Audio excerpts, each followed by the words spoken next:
And I'm Dave Tayloe, President of the American Academy of Pediatrics, representing over 60,000 pediatricians, and I'm a community pediatrician for the past 32 plus years in eastern rural North Carolina.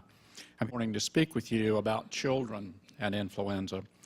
Every year, too many children, even healthy children, die of seasonal influenza, and children are especially vulnerable to seasonal influenza. As we've heard, novel H1N1 influenza strikes children as well.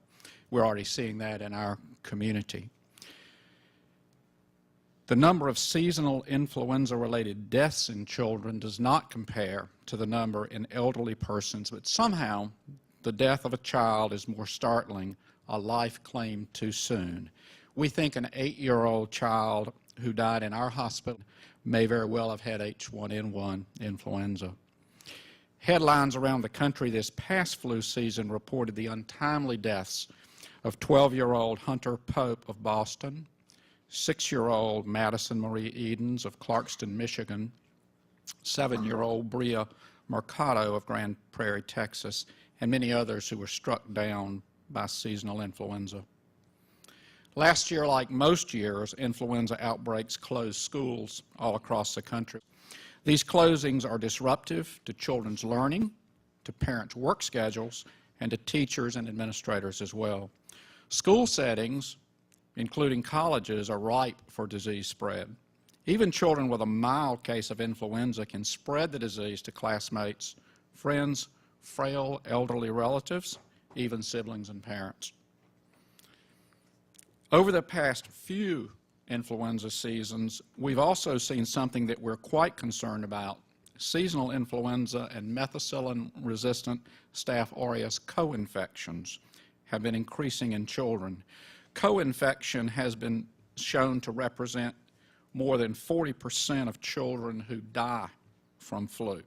This trend has not been reported with novel H1N1, but in the recent CDC MMWR report on 36 influenza deaths in children from H1N1, there were 3 of the 23 reported autopsies that were positive for MRSA complications. Children by far are the best protected population when it comes to vaccine-preventable disease.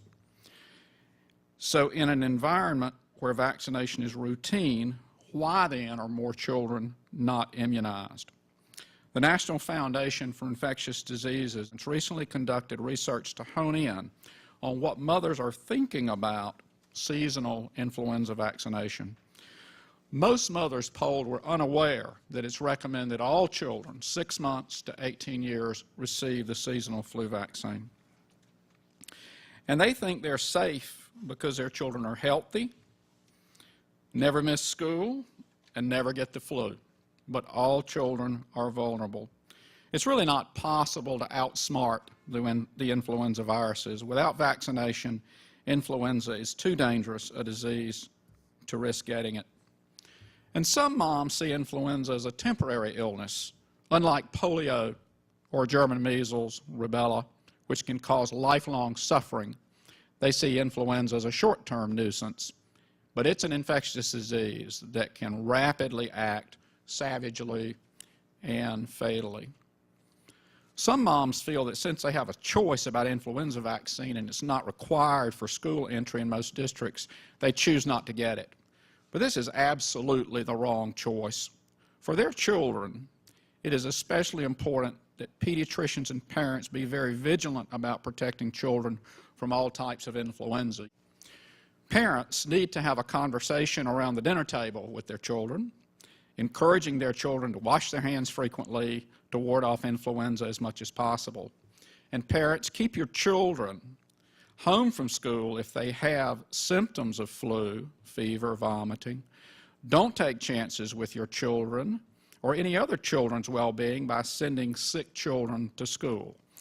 And encourage your children to cough into tissues or into the shirt sleeves and not necessarily into their hands, which they spread the virus with contact from.